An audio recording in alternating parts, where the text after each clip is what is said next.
Vladimir Putin, যার নাম শুনলেই কেঁপে ওঠে যুক্তরাষ্ট্রসহ পশ্চিমারা। গোটা ইউরোপকে একাই হুমকি দিয়ে ইউক্রেনকে শায়েস্তা করছেন তিনি। যুক্তরাষ্ট্র, যুক্তরাজ্য, ফ্রান্সের মতো শক্তিশালী রাষ্ট্রগুলো ইউক্রেনকে সরাসরি অস্ত্র দিয়েও তার কিছুই করতে পারছে না। বাধ্য হয়ে যুক্তরাষ্ট্র পুতিনের কাছে ধর্ণা দিচ্ছে।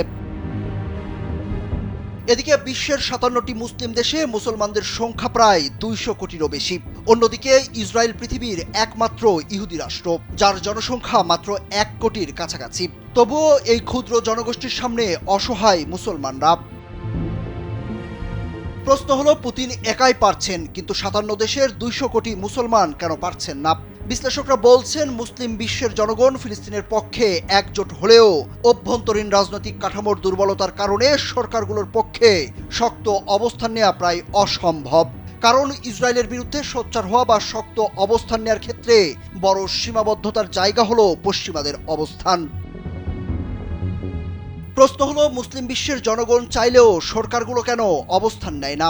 প্রথম কারণ, গণতন্ত্র এবং প্রতিনিধিত্বশীল সরকার মুসলিম বিশ্বে খুবই কম, এবং এই ধরনের দেশগুলোর সরকারকে ক্ষমতা টিকিয়ে রাখার জন্য প্রভাবশালী পশ্চিমা দেশগুলোর উপর নির্ভর করতে হয় বলে পশ্চিমাদের দৃষ্টিভঙ্গির বাইরে যাওয়ার তাদের সুযোগ নেই।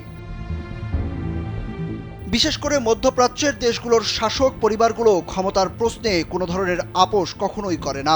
আবার এইসব দেশে গণতন্ত্র ও জনগণের প্রতিনিধিত্বশীল সরকার ব্যবস্থাও কাজ করে না। বিশেষ করে লিবিয়া ও সিরিয়ার ঘটনার পর আরব দেশগুলোর রাজপরিবার নিজেদের ক্ষমতা টিকিয়ে রাখার বিষয়ে বেশি উদ্বিগ্ন। মূলত মুসলিম দেশগুলো তাদের অভ্যন্তরীণ জটিল রাজনৈতিক ব্যবস্থা এবং পাশ্চাত্য নির্ভরতা বেড়ে যাওয়ার কারণেই ফিলিস্তিনের পক্ষে শক্তভাবে দাঁড়াতে পারছে না। বেশিরভাগ দেশেই দুটি প্রবণতা, জনগণ ফিলিস্তিনের পক্ষে বেশি, কিন্তু সরকারগুলোর কথায় জোর কম। তাদের অভ্যন্তরীণ রাজনৈতিক ব্যবস্থার জটিলতার কারণেই তারা শক্তিশালী অবস্থান নিতে পারে না। আবার গণতান্ত্রিক পদ্ধতিতে শাসক নির্বাচন করার সুযোগ আছে ইরানে।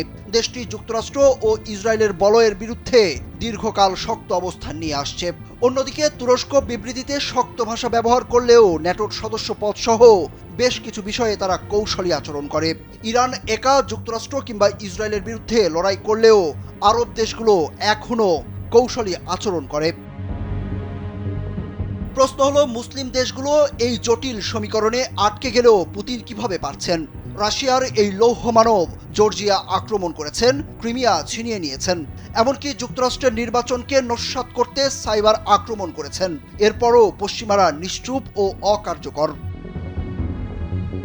বিশ্লেষকরা বলছেন, মুসলিম দেশগুলো যদি নিজেরা সামরিক ও প্রযুক্তিগত দিকে শক্তিশালী হওয়ার চেষ্টা করত, গণতন্ত্র প্রতিষ্ঠা করত, পশ্চিমাদের বাদ দিয়ে নিজেরাই আত্মনির্ভরশীল হয়ে উঠত, পারস্পরিক সহযোগিতা বৃদ্ধি করত, তাহলে গোটা বিশ্ব মুসলমানদের কাছে ধর্ণা দিতে বাধ্য হতো।